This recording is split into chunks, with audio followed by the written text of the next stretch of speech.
Pinatawan ng Ombudsman ng hanggang 6 na buwang preventive suspension si Bamban Tarlac Mayor Alice Guo at 2 opisyal ng Bamban LGU. Kaugnayan ang reklamong isinampa ng DILG laban sa alkalde dahil sa pagkakasangkot umano nito sa iligal na operasyon ng Pogo sa kanyang lugar. May report si Joseph Moro. Nasa likod lamang ng munisipyo ng Bamban Tarlac ang compound kung saan nag-ooperate ang Sunyuan Technology na niraid nitong March 13.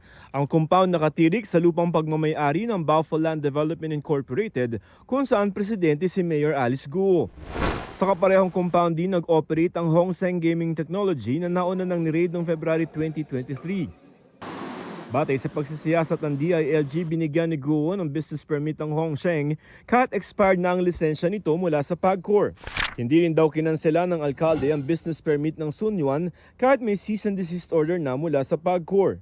Dahil sa koneksyon ng alkalde sa Pogo Hub, inireklamo ng DILG si Guo sa Ombudsman. Bilang chief executive, yung kanyang katungkulan na nag-i-issue ng business permit at yung supervision niya sa kanyang mga tauhan na bakit nabibigyan ng business permit na ganun ay may mga kakulangan. Sa utos ni Ombudsman Samuel Martires na pirmado noong May 31, suspendido ng walang sweldo ng hanggang 6 na buwan si Guo. Gayon din sina Municipal Officer Aiden Sigua at Business Permit and Licensing Officer Edwin Ocampo.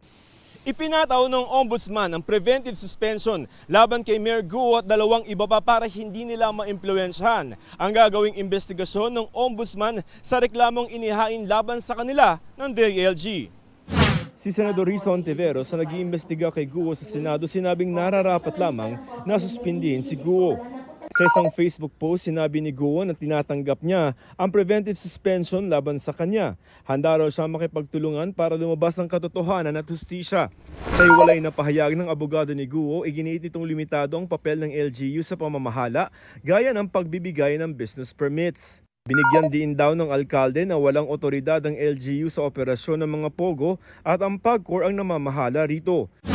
Tumanggi magbigay ng pahayag si Ocampo habang sinusubukan ng GMA Integrated News na makuha si Sigua. Joseph Morong nagbabalita para sa GMA Integrated News. Huwag magpahuli sa mga balitang dapat ninyong malaman.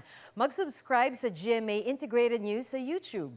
Sa mga kapuso abroad, subaybayan nyo kami sa GMA Pinoy TV at sa www.gmanews.tv.